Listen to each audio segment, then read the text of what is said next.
Dynamiser le marché boursier au Rwanda pour une économie performante, c'est le vœu des autorités de ce pays. Elles ont décidé depuis l'an dernier d'émettre par trimestre des obligations. Et la première obligation de 2015, d'un montant de 15 milliards de francs rwandais, à maturité de 3 ans, s'est faite il y a environ 2 semaines. Elle est à caractère national.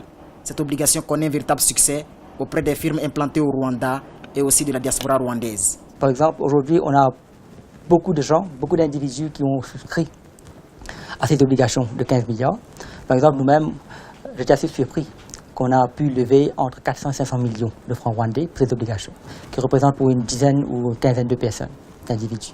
Ça montre déjà que la population, les gens qui achètent des actions ont confiance à cet agent économique qui émet des emprunts obligataires.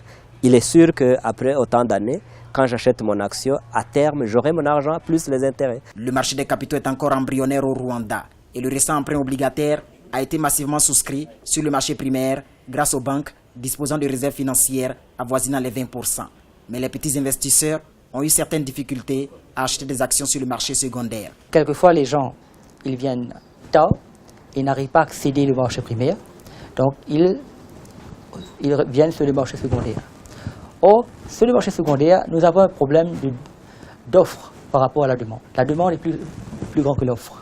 Le paiement des intérêts de l'obligation de février dernier se fera 2 fois par an et les fonds collectés par le gouvernement seront investis dans des projets d'infrastructure.